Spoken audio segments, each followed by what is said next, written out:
time to grab a controller or insert your quarters into the horrors of gaming. Here we dissect a game or series that complements the rest of the episode. Welcome to the horrors of gaming, the gaming portion of the show. Spoilers. Hey, and the big ol' surprise, the game name is Saw the Game. Saw the motherfucking game. Wow. So, I actually remember watching the trailers for this and seeing it in Blockbuster. Shout out to fucking Blockbuster. Yeah, shout out Blockbuster. I miss you. Shall we get into it? I'll take the game name now to, Don't worry. Yeah, you just do that and then we'll go right into it like we've been doing. Yeah. As I said, game name is Saw the Game. Initial release date is October 6, 2009, so I think Saw 6 had come out by this point. Mm-hmm. Completion time, 7 hours to 9 hours, according to howlongtobeat.com. Yep. And of course, probably double it if you want to 100% the game. Platforms, Microsoft Windows, Xbox 360, PlayStation 3. Developers, Zombie Studios. Engine, Unreal Engine 3. And Flashback. genres, holy shit, shout outs. Genres, puzzle, survival horror, it's in there. Fighting game and action adventure. You do fist fight, motherfuckers. You do fist fight, motherfuckers. Yeah. The game takes place between the first and second film and follows Detective David Tapp after surviving the events of the original Saw. Instead of simply retelling a movie, it expands his story within the series canon. And the mechanics reflect the franchise's focus on traps and problem solving. Progression depends on more of exploration and puzzles and traditional combat encounters. And there's still combat encounters. There is. Resource management is important as well. Weapons break over time, health is limited, and many situations encourage avoiding conflict rather than engaging directly. The environmental traps are the core gameplay hooks. Players constantly have to inspect surroundings, disarm hazards, and think carefully before moving forward. Oh, yes. Mm-hmm. There's also a psychological component to the design. Jigsaw's test forced Tapp to confront guilt, obsession, and the consequences of his past decisions. Basically Saw 1. Yeah. Mechanically, it borrows elements from survival horror games of that era, but its identity comes from translating the film's traps philosophy into interactive puzzles. Mm-hmm. And having Tobin Bell reprise his role as Jigsaw helps maintain the continuity within the movies, even when the gameplay differs from the traditional horror movies. Saw 2009 blends survival horror mechanics with environmental puzzle solving using Jigsaw's philosophy of choice and consequence to turn the series' trademark traps into the foundation of the gameplay experience. Mm-hmm. So, I played this game when it came out. Wasn't a huge fan of it when it came out because I guess it wasn't like... It's like 10 Saws in one, kind of. Yeah. I do enjoy the fact it's canon. And yes. I will read the true ending. I threw that in my notes a little bit, just to kind of explain the canon go part, for it. too, by the way. Yeah. So, it does take place in between. It's after, because of the end of Saw 1, again, spoilers, they make it seem like Tapp is going to die. Because he gets shot by Zep in the first one. But they never really show it. And even in the later movies, they show, like, his cop obituary kind of picture that they have. They never talk about it. You know what I mean? So it's kind of left up in the air. So this actually explains what happens to him. It brings in his Steven Singh, his partner who died. His wife is brought into it. It shows Amanda, so there's references to characters from the first movies. Mm-hmm. They bring in a lot of I can't say a lot. There's a mix. So there's traps from Saw 5, and there's another Saw that they literally rip from. Like the reverse bear trap is in there a lot. The shotgun collar from 3 is in there. I was going to say, wasn't 3? Yeah. 3 was one of them. Eventually 5 was one of them. You get the shotgun collar put on you, and that's kind of like another reason to continue the game to get that off of you, which is really cool. Yeah. They bring in old parts of the old games. My biggest bitch, right, that I would say is that, it's cool Tobin Bell is back. Yes. But Jigsaw talks so fucking much in cutscenes. Yes. Like, I would kind of expect them to kind of have like the side characters doing their own little, I guess like their escapes, right, from their traps. Because as you go through the levels, they always show like little cutscenes of Jigsaw talking to like the next victim. And then he explains directly to them on that the Detective Tapp is on his way. Mm-hmm. Here's why you're here. They don't really leave like mystery aspects that much. So it's kind of like really in your face of like what's happening. Yeah. There's no really like plot twist. The second part of this game I think is a little better, but it's kind of weird that like some of the characters don't fit. Like Amanda shouldn't really be in there. So it's like it's really hard pulls from all the Saw franchises. Right. I know they wanted to milk that Saw cow because this is right towards the end of kind of Saw being like super duper popular. Yeah. Like Saw 3D and shit like that. Yeah. So I really do appreciate that like the pendulum trap. That's kind of like a quote boss fight because you have to solve a puzzle as you're getting this person out of the trap. So that happens in all your cutscene character things. But in between that, it's a lot of fighting dudes over and over that have like a shotgun collar. Mhm. Or if you fuck up a puzzle, a couple dudes will come attack you. Yep. So it's a very, very repetitive game. Yep. There's no real puzzles like, yeah, you have to, like if you open a door, shotgun comes down, you have to press a button. Right. It's kind of like Yes. an interactive Yeah, kind of yeah. cutscene, but it's just the same shit Over and over and over. And the yeah. puzzles kind of became copy and paste. They just get harder as you go along. Once you get to about the halfway point, it just becomes kind of like boring.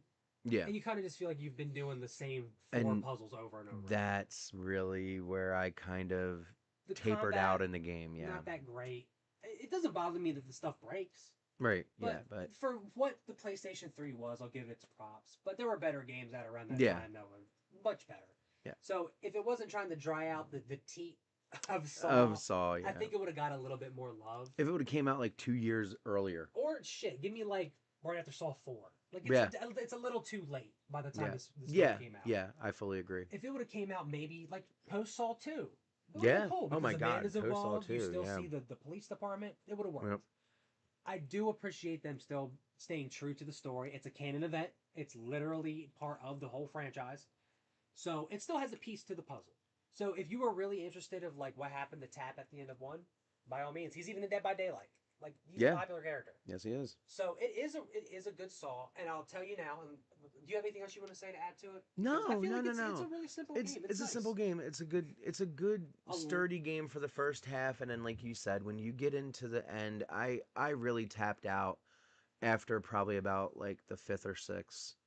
A horror movie that can still give it credit without just being like. I feel like most horror games nowadays, if they want to have a single player, you're just replaying the movie. It's like, oh, cool, I get to play running from Jason in a cornfield or something. But I don't know. The original story aspect is definitely what sticks out, and the fact that it is a canon event, like you said. Right, it's unique. They just spam a lot of the same shit. You just see the same thing over and over. Yeah. You put your fucking hand in a toilet full of needles 100 times to find a key. Yes. If they would have just gave us just a little more meat on the bones, I feel like it probably would have had a couple more games. And like the part 2s would have made a little bit more sense. But I still think it's like a strong game for Saw. If you're a big Saw fan like myself, I may say like a poo-poo in it. It's worth a playthrough. I feel like maybe I should go back and replay and get that 100% because I feel like I got to give it a little bit more props than what it's worth. Because again, we could have had a short play the movie on like a linear path. Right. So I'll give it its credit. It's a really good song. I'm not gonna take away from the story and all that, but it's just not my cup of tea when it comes to games, and that's all. That's all it is. It's not like I'm saying that it's just this fucking shit-tastic game. It came out on the PS3 and the series and the 360. Yeah, so it's like again, if it just came out a couple years earlier, I feel like it would have been gangbusters. But I will say it's like an escape room. Like a lot of the puzzles are escape room when they're not like for the cutscene characters, I call them. When you have to actually solve puzzles and use like the environment and line up stuff to make like numbers or symbols or stuff like that, it's really good. It's unique as shit. It makes you think. It's got good puzzles. It's just like the weird combat in the middle of it, and you're fighting like kind of boss characters, but then the cutscene character boss traps or that. It's just weird. Yep. I feel like maybe if the game was like a couple hours shorter, honestly, too, it would have made it better. I agree. It's really fucking long. Yes. And on the hard difficulties, which I've played, are fucking annoying because again, those difficulties they didn't still give you health items. Right. Nowadays, if you play it like even Requiem, they still kind of give you some health items here and there frequently. That shit you don't. None. So I'd give it a shot. Very true to Saw, and it doesn't do a disservice to the franchise. So I would. We usually do like a max price, and I even wrote it in my notes so I wouldn't forget. Yeah, go for it. So I would go with the price of. Oh, and I gotta get the ending for the canon, by the way. I forgot. $15.